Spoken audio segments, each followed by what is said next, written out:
Waalaikumsalam warahmatullahi wabarakatuh. Mohon maaf atas keterlambatannya karena ada yang mau diselesaikan. Langsung baik ya.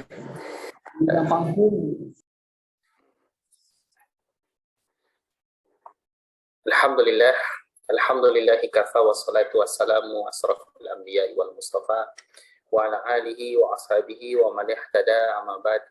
Allahumma anfa'na bima 'allamtana wa 'allimna ma yanfa'una wa zidna ilman. Amin. Allahumma faqihna fid din wa 'allimna bit ta'wil. Nawasil darsana bi qiraatil basmalah. Bismillahirrahmanirrahim.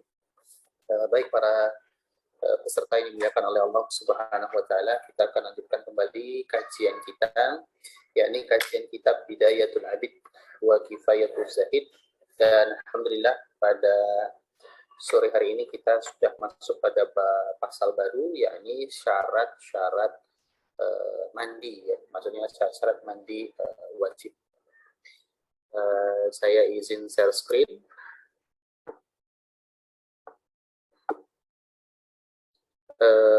Bisa diizinkan untuk share screen? Sudah set. Sudah ya, bentar ya.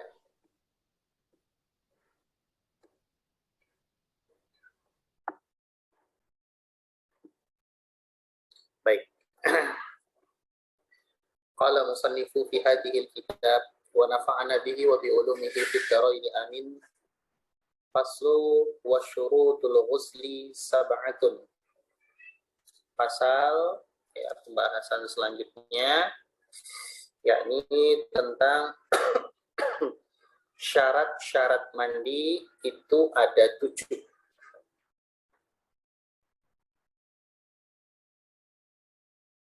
Syarat-syarat mandi itu ada 7,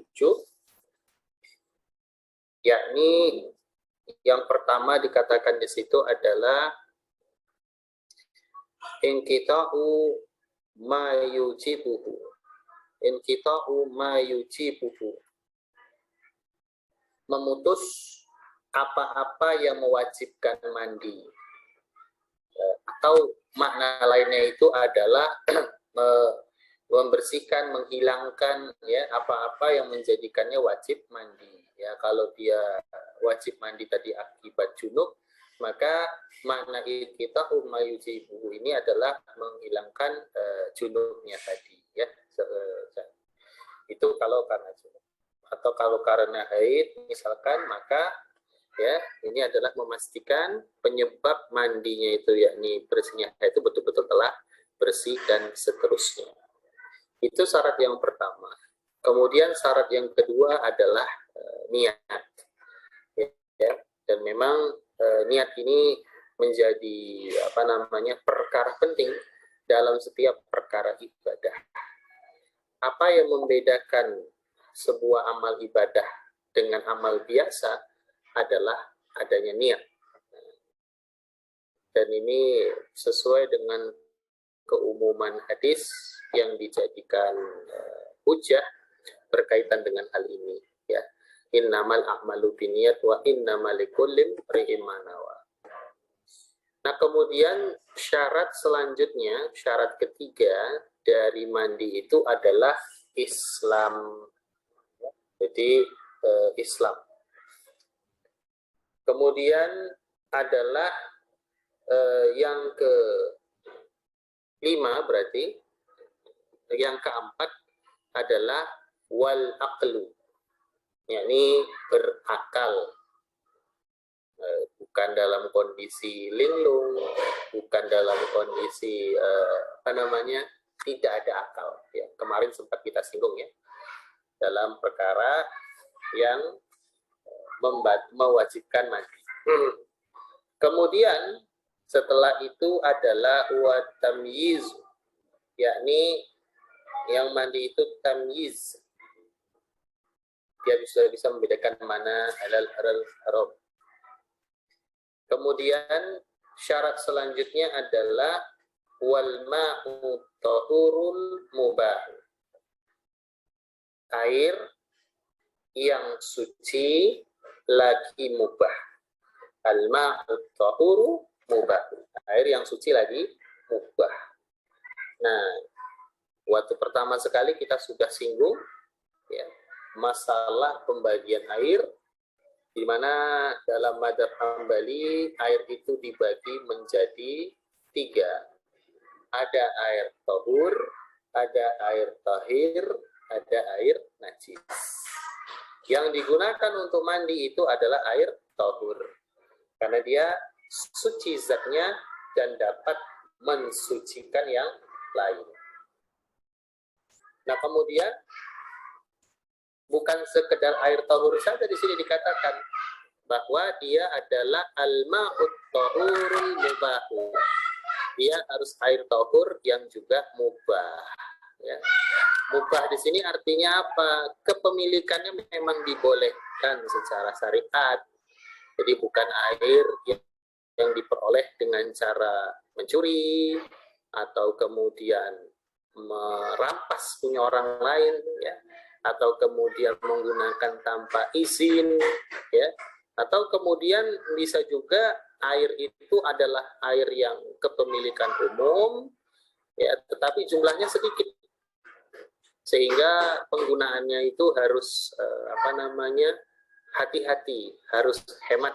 Nah, karena kalau boros itu menyebabkan air itu menjadi tidak bisa dipakai oleh banyak orang. Nah, atau jika ada satu orang yang menggunakannya berlebihan atau boros, itu akan menzalimi yang lain.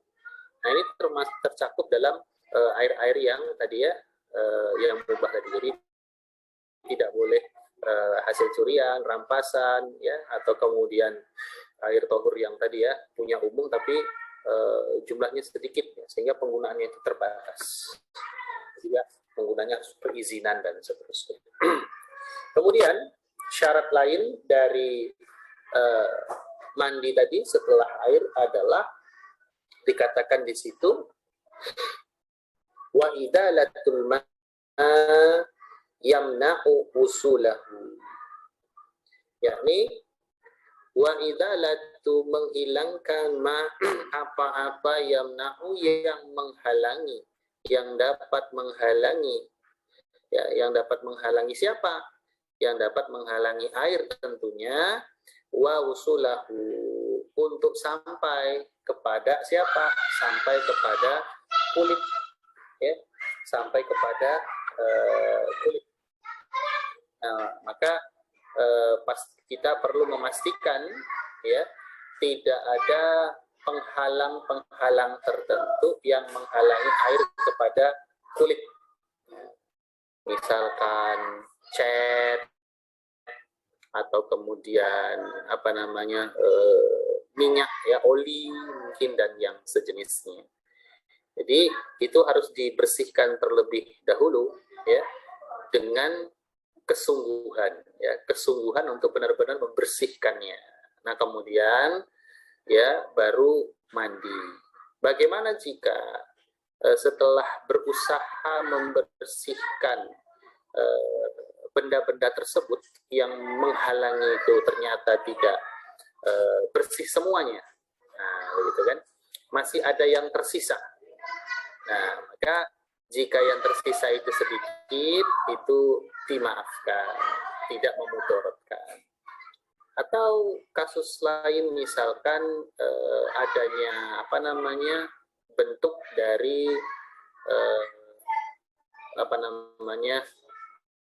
lukisan-lukisan di tubuh, ya, tapi bukan tato, ya, cat lah lebih tepatnya.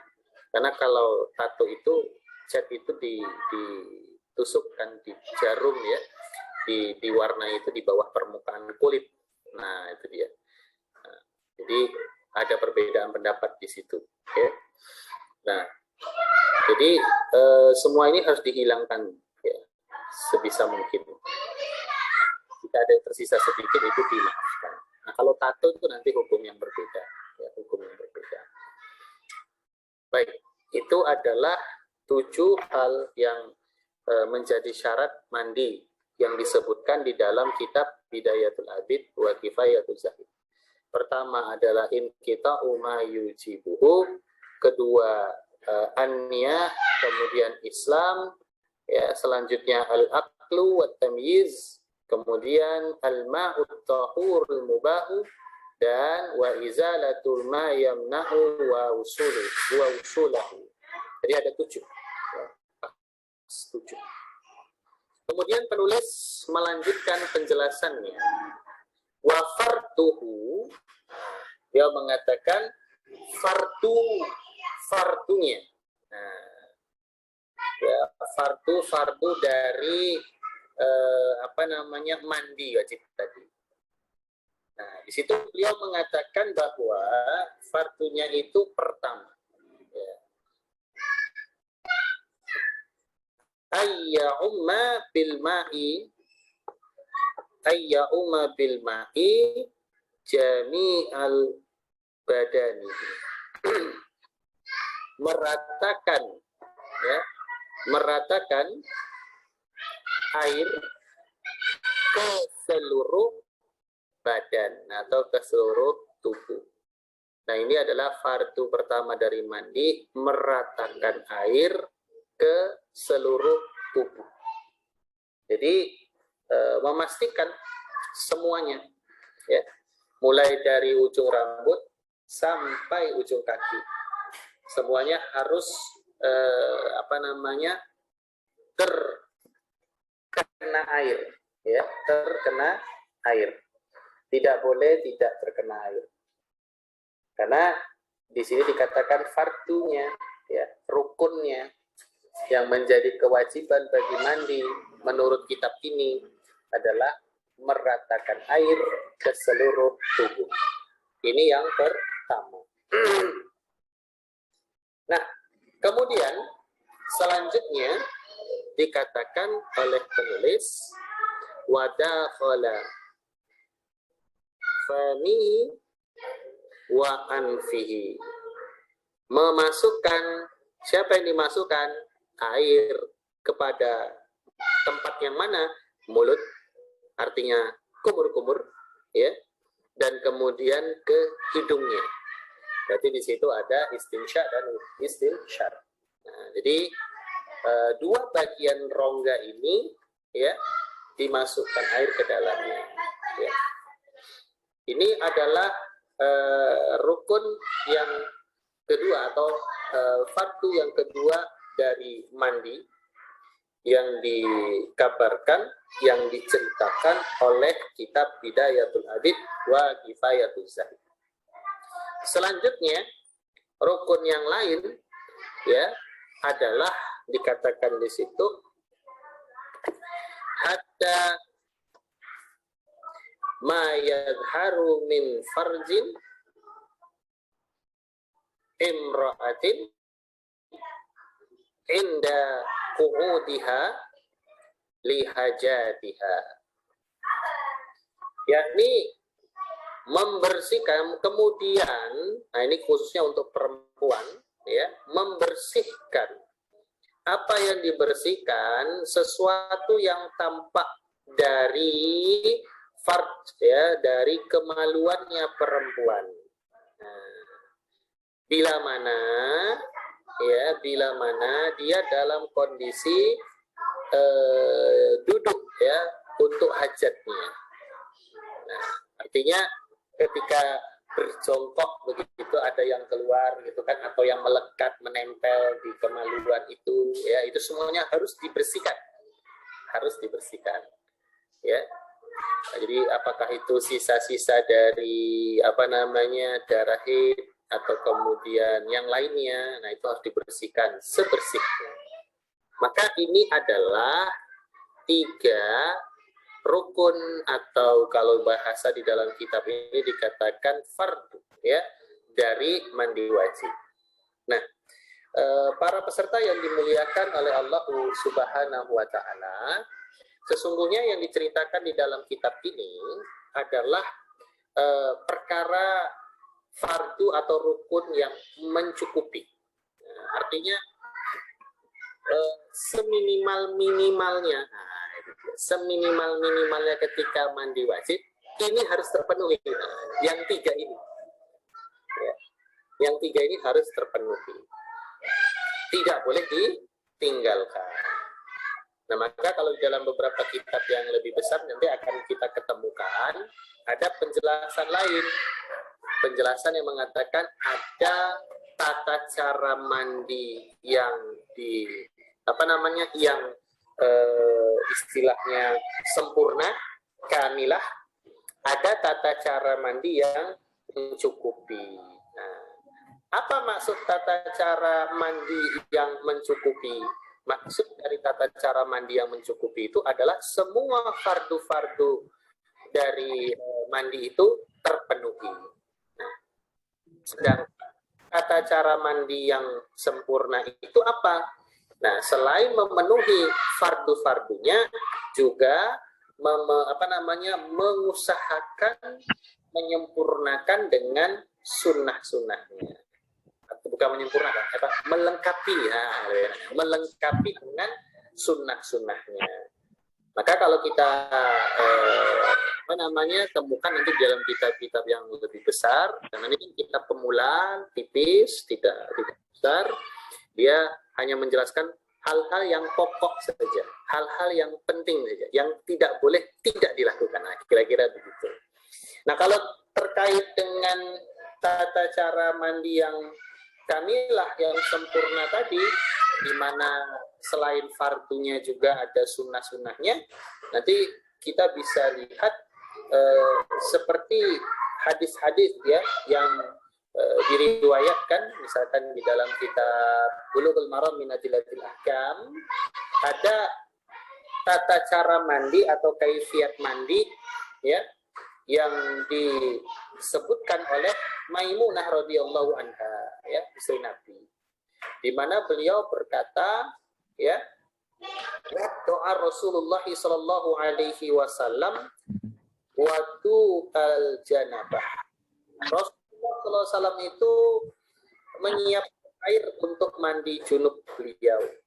Nah, fa'afragha ala yadayhi, lalu beliau menuangkan kedua tangannya air, ya, menuangkan air kepada kedua tangannya.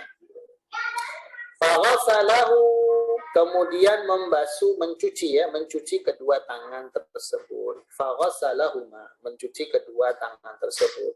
Marratain aw salasan, sebanyak 2 kali atau 3 kali. Jadi mencuci tangan. Nah, ini tata cara mandi yang sempurna menurut riwayat hadis dari Maimunah.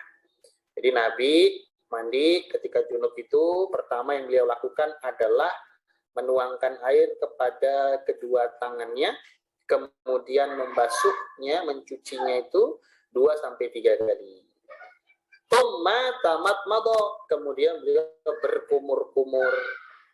Wastansyaqa, beliau kemudian beristinsya, ya, termasuk istinsyar di dalamnya. Wa ghassala wajhahu, kemudian membasuh wajahnya, mencuci wajahnya. Wa dhira'ihi, ya, dan kedua tangannya sampai sikunya. Tsumma afadul ma'a ala ra'sihi, setelah itu meratakan air di kepala beliau. Tsumma ghassala jasadahu, kemudian membasuh tubuh beliau, dimulai dari yang kanan kemudian ke kiri. Nah, ya. Fa'ataituhu bil mandili, kemudian aku, perawi hadis di sini adalah Maimunah, membawakan kain atau handuk, ya, bisa dikatakan handuk. Falam yaridha, kepada beliau, ya, namun beliau tidak menginginkannya, ya. Falam yaridha, beliau tidak menggunakan itu, maksudnya tidak menggunakan handuk tadi untuk mengeringkan tubuhnya. Wa ja'ala yang fudul ma'a biyadaihi, tapi beliau menghilangkan air di tubuhnya itu dengan kedua tangannya, ya, disisih. Nah, itu begitu. Atau ada juga hadis lain yang semakna, adalah hadis dari riwayat Aisyah radhiyallahu anha, ya, ada saling melengkapi. Ya, memang ini hadis-hadis tentang mandi wajib, ya, tentang tata cara atau kaifiat mandi wajibnya Nabi Shallallahu Alaihi Wasallam itu banyak merujuk kepada riwayat-riwayat istri Nabi Shallallahu Alaihi Wasallam. Ya. Kok bisa? Kok begitu? Ya iya, karena ini adalah perkara yang sifatnya private. Tentu hal-hal yang sifatnya private, pribadi, terkait dengan aktivitas Nabi Shallallahu Alaihi Wasallam di dalam rumahnya akan lebih banyak diketahui, akan lebih banyak detailnya itu oleh keluarganya sendiri, oleh istri-istri beliau. Maka ada juga riwayat-riwayat lain tentang tata cara mandi wajib, tapi tidak diriwayatkan oleh istri-istri beliau, ya. Para ulama tidak mengutamakannya, ya, tidak diutamakan karena tadi dari sisi riwayat dari istri-istri beliau itu lebih dikuatkan. Tentu selama hadis tersebut ya sahih atau minimal hasan, ya, di mana memenuhi 5 syarat, ya. Jadi sanadnya itu bersambung, perawi dalam hadis-hadis tersebut adalah perawi yang adil dan dhabit. Kemudian hadisnya selamat dari perkara yang syadz, dari perkara yang syadz, kemudian dari perkara yang illat. Nah, itu adalah contoh, ya, atau dalil bagi mandi yang sempurna. Adapun tadi yang diceritakan di dalam kitab ini, bahwasanya tadi dikatakan fardunya mandi itu yang pertama adalah meratakan air ke seluruh tubuh, kemudian memasukkan air tadi ke mulut dan juga ke hidungnya, ya, kemudian ya membersihkan apa yang tersisa tampak pada kemaluan di perempuan. Ini adalah rukun atau fardu yang tidak boleh ditinggalkan, dan kalau melakukan ini dianggap mandinya mencukupi. Ya, itu dia. Tapi kalau tadi riwayat hadisnya Maimunah dan yang lainnya yang cukup banyak sekali, itu adalah mandi yang sempurna. Karena selain memenuhi perkara fardunya, rukunnya juga ada sunnah-sunnahnya. Wallahu a'lam bishawab. Kemudian penulis melanjutkan penjelasan beliau di dalam keterangan kitab ini, ya, bahwa dikatakan oleh beliau wa yakfil zannu fil isbaghi, ya. Dikatakan bahwasanya wa yakfil zannu maknanya adalah zannul muhtasili, ya, bahwa teranggap, ya, mencukupi, ya. Apa yang teranggap mencukupi itu? Ya mandinya, ya. Mandinya itu teranggap mencukupi ketika apa? Fil isba'i. Apa itu? Maksudnya adalah wusulul ma'i ilal basyarati, yakni sampainya air, ya, sampainya air kepada kulit atau pori-pori kulit, juga sampainya air pada pori-pori kulit. Ya, manusia itu kan kulitnya ada pori-porinya. Nah, pori-porinya itu kemudian tidak terhalang oleh apapun, air itu bisa masuk ke sana. Begitu. Itulah yang dikatakan tercukupi. Nah, jadi 3 rukun tadi itu kemudian dilakukan, ya, meratakan air ke seluruh tubuh, kemudian memasukkan air ke mulut artinya berkumur, memasukkan air ke hidung berarti istinsyar dan istinsyar tentunya, kemudian membersihkan apa yang tampak tersisa pada kemaluan bagi perempuan, dan kemudian dianggap cukuplah mandi itu semua dengan memenuhi fardu-fardu ini dengan memastikan air tadi saat mandi bisa menyentuh pori-pori kulit atau menyentuh kulit, ya. Air itu sampai kepada kulit. Nah, ini sebagaimana hadis, ya, yang diriwayatkan oleh Ummul Mukminin Aisyah, ya, terkait dengan hal ini. Apa yang dikatakan oleh Ummul Mukminin Aisyah terkait dengan hal itu? Ya, beliau mengatakan bahwa di dalam hadis itu dikatakan hatta idza dhanna annahu qad arwa basyaratahu. Nah, itu dia. Jadi hingga, ya, diduga, ya, ada dugaan, ya, kemudian anggapan air yang digunakan untuk mandi tadi merata, kemudian meresap ke kulit atau gitu ya. Jadi makna meresap tuh gimana sih? Apa seperti air yang meresap ke dalam kain? Ya enggak, gitu. Kulit manusia tidak seperti kain. Jadi maknanya itu adalah air tadi yang digunakan itu dia membasahi, ya, membasahi dalam dugaan kuat seluruh bagian tubuh. Kenapa demikian? Ya, kenapa harus demikian? Ya, karena inilah yang diisyaratkan dalam hadis-hadis tentang ghusl. Itu bisa dicek nanti dalam beberapa kitab hadis. Nah, dan memang perkara mandi ini termasuk perkara ibadah, dan perkara ibadah ini sifatnya tauqifiyah. Jadi apa itu sifat yang tauqifiyah itu? Ya dilakukan, dikerjakan sesuai dengan apa yang ada di dalam nas. Jadi tidak ada improvisasi, tidak ada penambahan dan pengurangan. Baik, kita lanjutkan. Kemudian penulis mengatakan di dalam kitab tersebut, ya, dikatakan waman nawa ghuslan masnunan. Beliau mengatakan waman nawa ghuslan masnunan.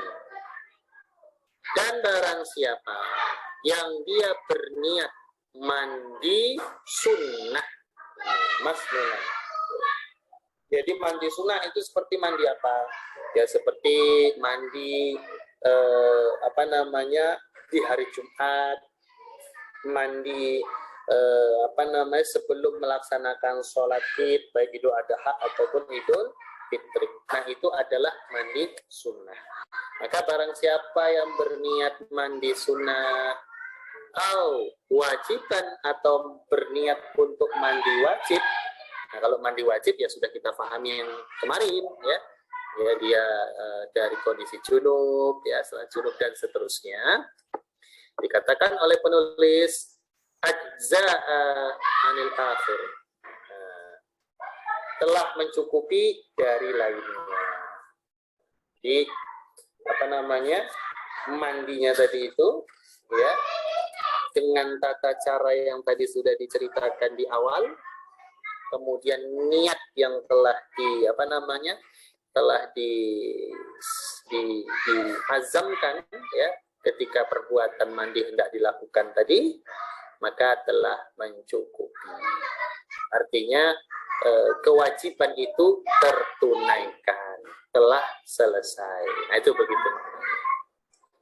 Selanjutnya penulis membahas tentang beberapa perkara hal ihwal yang berkaitan juga dengan mandi, ya, ini adab-adab dan hal-hal ya terkait. Beliau mengatakan di situ wa kuriha naumu junubin bila wudu. Di situ penulis mengatakan dimakruhkan. Wa kuriha dimakruhkan naumu tidur, ya, junubin bila wuduin, dalam keadaan junub tanpa berwudu. Nah, ini juga pandangan madhab, ya. Jadi dalam pandangan madhab, ya, kalau seorang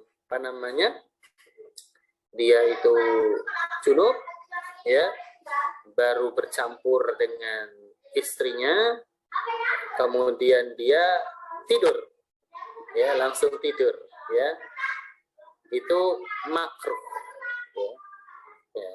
Jadi dimakruhkan, ya, jika tidur setelah junub tadi tanpa berwudu. Maka, ya, kalau dia sudah bercampur, kemudian dia mungkin lelah, tidak mungkin mandi, mungkin karena tengah malam, dingin, dan seterusnya, maka tidurlah, sebelum tidur berwudu. Nah, itu dia. Jadi ini anjuran, ya, dorongan.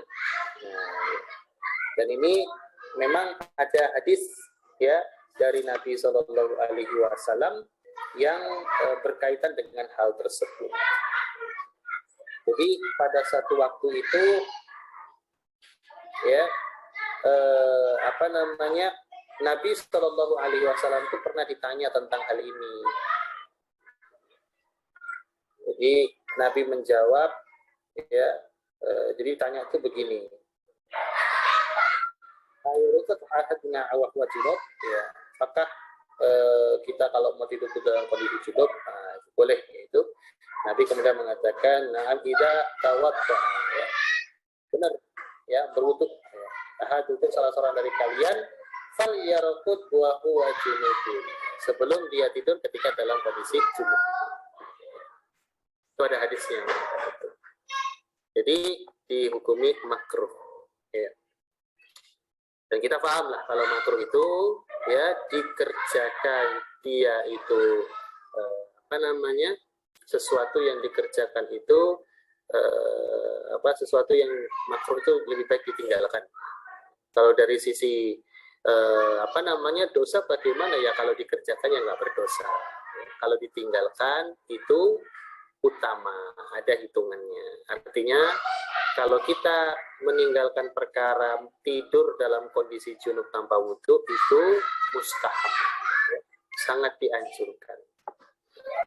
Ada pahala di sisi Allah Subhanahu wa taala, insya Allah.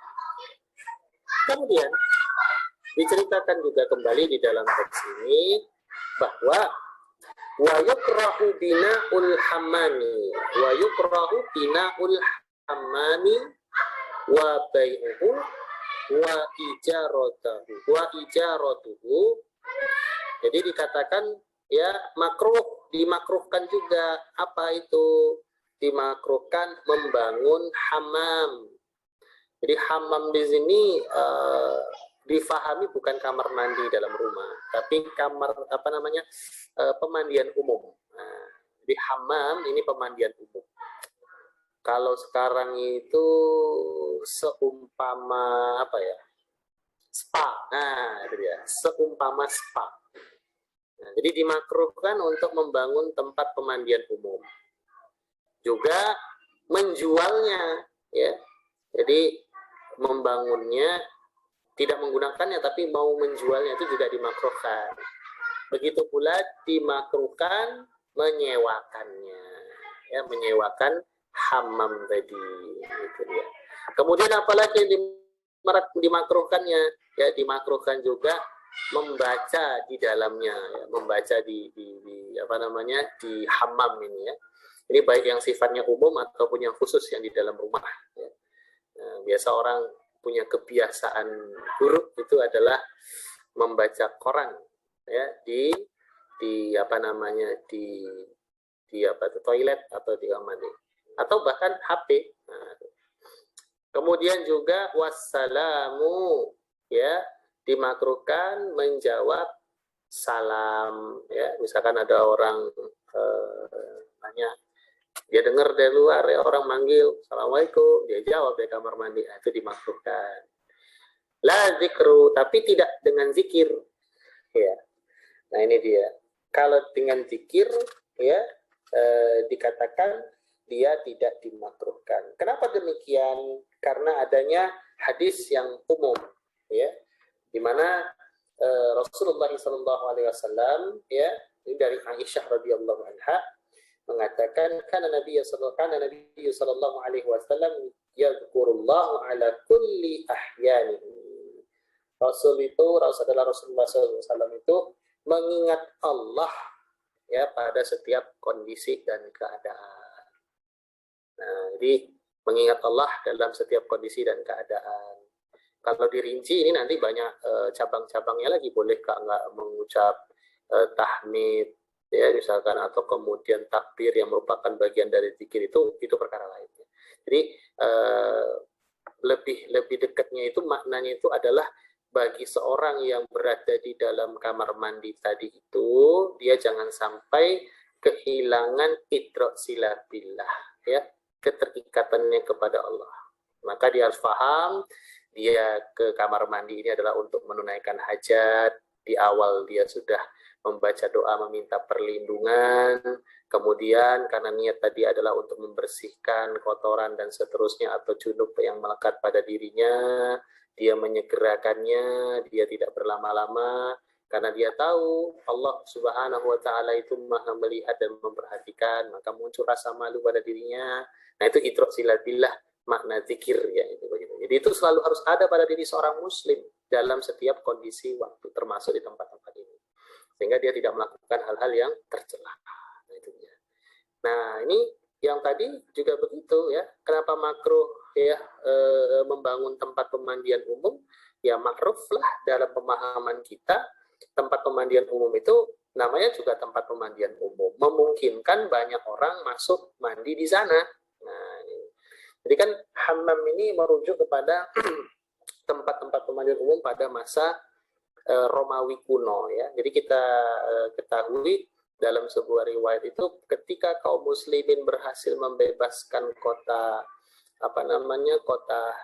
kota-kota di Syam ya, baik itu Damaskus dan yang lainnya, mereka menemukan orang-orang di Syam itu biasa mandi di tempat pemandian umum. Nah, itu begitu. Maka ya tempat-tempat pemandian itu tidak dihancurkan oleh kaum muslimin ya, tidak dihancurkan oleh kaum muslimin. Ya. Kaum muslimin menggunakannya juga untuk mandi, ya, untuk mandi. Tentu berbeda dengan kebiasaannya orang-orang Romawi pada waktu itu yang mandi ke tempat pemandian umum bercampur, laki-laki, perempuan, telanjang dan yang tidak. Tentu kaum muslimin menggunakannya sesuai dengan hajatnya tadi ya, untuk kemudian berwudu, mandi dan kemudian tetap menggunakan pelapis yang menutupi mereka, menutupi aurat mereka dari tatapan yang lain dengan yang satunya. Itu yang demikian. Nah, maka hikmahnya itulah ya, kenapa tidak membangunnya. Sehingga bangunan-bangunan peninggalan Romawi kuno di kota Syam pada waktu itu yang berupa tempat pemandian umum tidak dihancurkan, tetapi tidak ditambah dan tidak dipugar. Jadi dibiarkan saja begitu.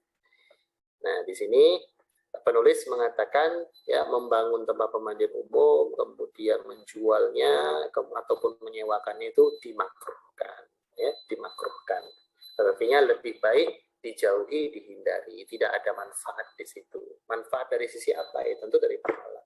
Karena khawatir menjadi tempat ya terfasilitasinya ke kemaksiatan. Para peserta yang dimuliakan Allah Subhanahu wa Ta'ala, inilah indahnya Islam ya. Jadi Islam itu mampu menjangkau sesuatu yang jauh ya. Kalau kita lihat bahwa saya mendirikan bangunan yang tadi itu ya umum saja, biasa saja, mubah saja kan, tetapi karena adanya potensi yang diduga, adanya potensi yang potensi kemaksiatan yang terduga atau terdeteksi jika bangunan itu ada, maka syariat itu memakruhkannya ya, lebih baik menghindarinya, meninggalkannya. Namun ada sebuah ulama bahwa ada juga yang mengatakan tempat-tempat pemandian umum ini ada yang mengatakan dia tidak sampai makruh, mubah saja. Kenapa?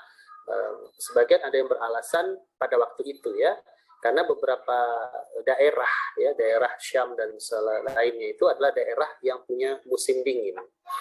Nah, maka keberadaan tempat-tempat pemandian umum itu penting untuk mengalirkan air panas yang bisa digunakan oleh masyarakat secara luas ketika mereka tidak bisa mendapatkan air panas di rumah mereka sendiri. Mereka bisa mendapatkannya di tempat pemandian.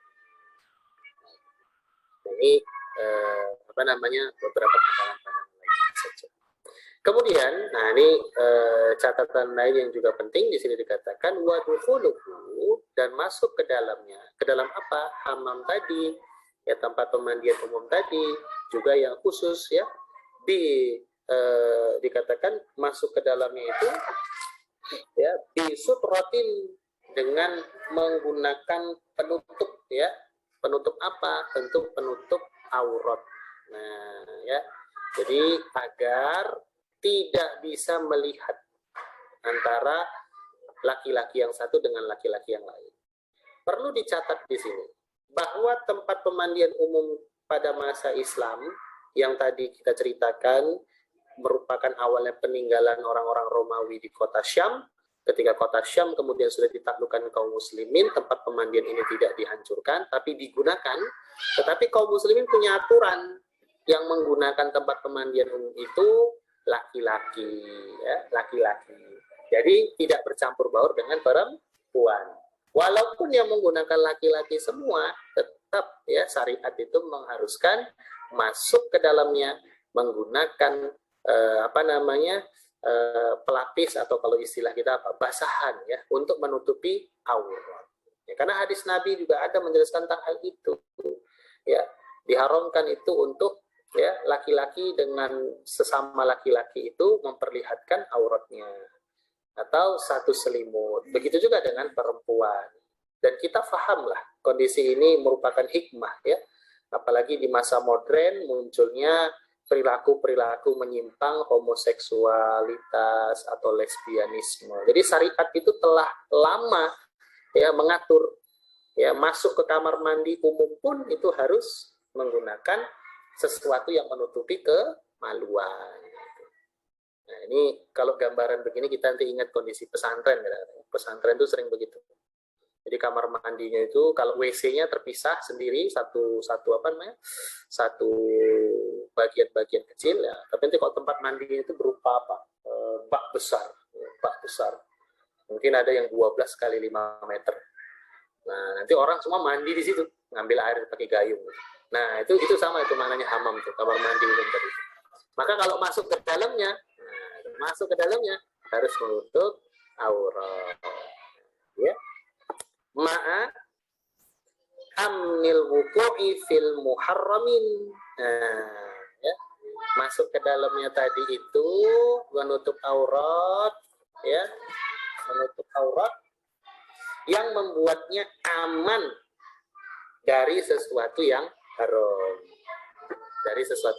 Kalau itu sudah dilakukan, masuk ke situ tempat itu gimana? Mubah, boleh saja. Ya karena kan orang masuk ke kamar mandi pasti ada hajat ya. Mau mandi, buang air gitu. Jadi kalau mau masuk ke tempat pemandian umum, ya, dia itu mubah dengan catatan tadi masuk dalam kondisi menutup aurat dan mengamankan hal-hal yang bisa mengantarkan kepada keharuman.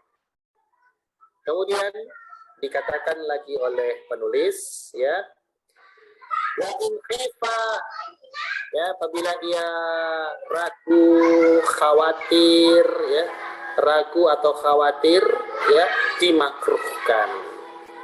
Jadi kalau dia ragu atau khawatir udah menutup aurat nih ya menutup aurat bagus tapi dia khawatir juga masuk ke situ ya masuk ke tempat itu maka itu kuriha dimakruhkan dan kekhawatirannya itu bisa muncul karena apa misalkan diketahui oleh dia tempat itu wa in alima ya tempat itu au dakhalathu kunta bila udrin ya atau dia maaf ini kalimat yang lain ini ya dikhawatirkan dalam arti kata apa misalkan begini dia malu masuk ke situ nanti khawatir tempatnya karena terlalu ramai mungkin orang tersenggol-senggol gitu kan atau kemudian walaupun dia sudah pakai pelapis nanti misalkan bisa tetap menampakkan bagian tubuh auratnya itu karena basah dan maka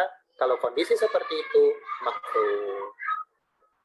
Nah kemudian kondisi yang lain adalah bahwa jika diketahui atau masuknya seorang perempuan tanpa udzur ke dalam tempat ini itu menjadi haram.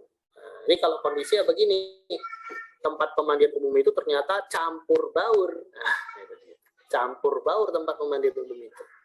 Maka ketercampur bauran tadi, ya ini kan masuknya perempuan itu tanpa ada uzur. Artinya kan begini, kalau wanita itu masuk tanpa uzur itu berarti mereka paham tempat itu boleh mereka gunakan juga.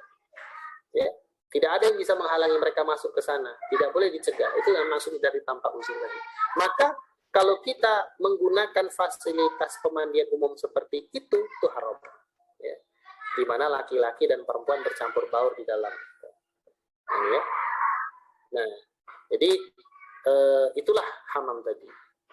Ya kalau sekarang ini ada ya seperti kolam renang ya, itu juga begitu ya, kolam renang yang dia campur baur laki-laki perempuan. Makanya sekarang sudah mulai muncul itu ada kolam renang yang khusus ya, khusus laki-laki atau khusus perempuan, atau dia punya jadwal khusus. Jadwal khusus renang untuk perempuan Senin, Rabu, Jumat. Jadi yang boleh masuk berenang di situ perempuan saja. Petugasnya juga perempuan yang jaga tiket. Jadi nggak ada laki-laki pada hari itu. Murni perempuan semua. Itu ada yang begitu ada. Nah, baru di hari lain misalkan dia khusus untuk laki-laki dan tidak boleh ada perempuan. Itu ada itu. Atau yang memang betul-betul dia 1 minggu penuh itu hanya untuk laki-laki saja atau untuk perempuan saja. Itu ada juga di kolam renang. Nah, jadi para peserta yang dimuliakan oleh Allah Subhanahu wa taala, inilah hikmah dari syariat Islam. Ya, syariat Islam itu menutup semua pintu-pintu kefasikan, pintu-pintu kemaksiatan. Ya. Jadi penggunaan pemandian umum, spa, kolam renang dan yang lainnya itu adalah mubah jika tidak ada rasa khawatir ya yang membahayakan keamanan diri dan aurat. Nah, dan bisa haram kalau dia bisa di situ terjadi campur baur, maka harus ada pemisahan. Nah, ini dia. Nah, memang yang jadi problem kita sekarang adalah bahwa tempat-tempat seperti itu dibangun dan didirikan memang bukan untuk pengkhususan laki-laki saja atau perempuan saja, tapi memang sengaja dicampur baur. Karena menurut mereka cara pikirnya itu bukan lagi halal haram menurut hukum syara, tetapi mereka berpikir menurut untung rugi. Nah, kalau cuma laki-laki doang, nggak ada perempuannya, nggak menarik kolam renangnya atau spanya, ya nggak ada pengunjungnya, nggak ada pengunjung, nggak ada pelanggan, nggak ada pemasukan, rugi dong. Nah, itu begitu kan cara berpikir orang sekarang. Tapi kalau dia seorang muslim, dia harus sudah berpikir halal haram. Ya, mendirikan tempat seperti itu dimakruhkan. Ya, kalau nggak ada hajat ya nggak usah. Tapi kalau memang dibutuhkan, misalkan kita di dalam kondisi-kondisi tempat yang dingin, kemudian butuh ada spa dan yang lain, silakan, boleh. Tapi tadi ada aturan-aturan yang mengikat. Nah, jadi bukan hanya aspek untungnya saja yang dipertimbangkan, tapi halal dan haram. Wallahu a'lam bishawab. Ini tambahan faidah saja berkaitan dengan hal mandi. Saya kembalikan kepada moderator.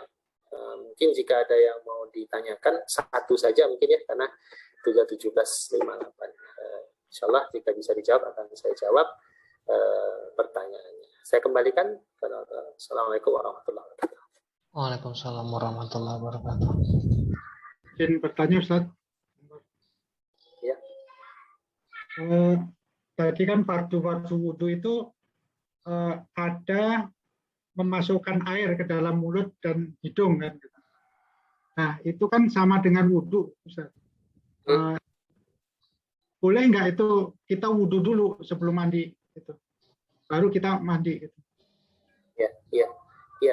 Jadi kalau kita lihat di di dalam kitab seperti Bulughul Maram, ya di situ memang ada hadis yang tadi menceritakan tentang kesempurnaan mandi. Nah, kesempurnaan mandi itu diawali dengan berwudu dulu, baru mandi ya, membalur air ke seluruh tubuh dan seterusnya.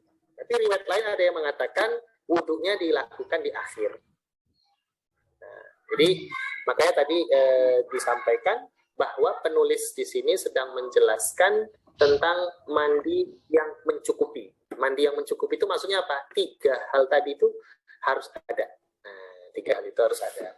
Apa itu? Memastikan semua air merata ke seluruh tubuh, kemudian memasukkan air ke mulut dan juga ke hidung, serta yang ketiga tadi memastikan bagian kemaluan yang keluar dari kemaluan perempuan itu sudah bersih. Nah itu dia. Baru sunnah-sunnah.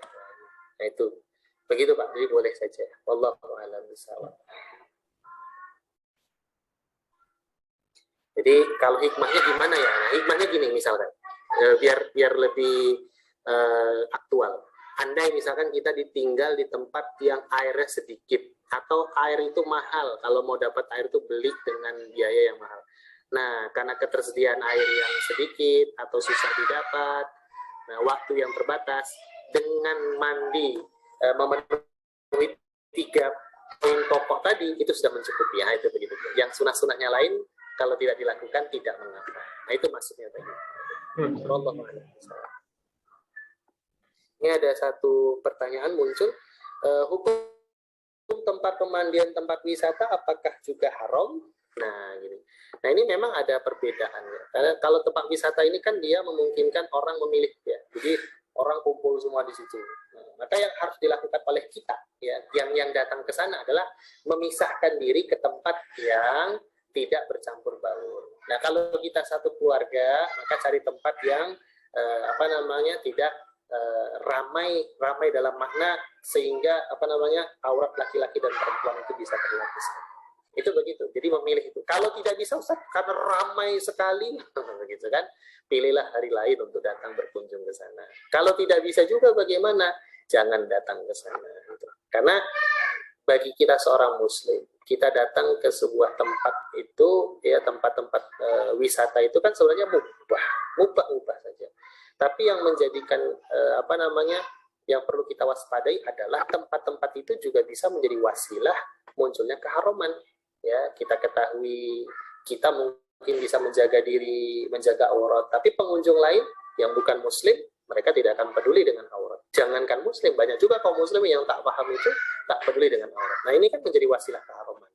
Maka untuk menghindari tadi hal-hal seperti itu, kita harus mencari tempat-tempat di tempat pemandian itu bagian yang bisa mengamankan aurat kita dan juga mengamankan pandangan kita dari melihat mereka.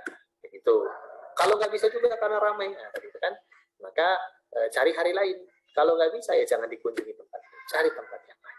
Itu berkaitan dengan pertanyaan itu. Wallahu a'lam bishawab. Saya rasa itu saja sudah mencukupi.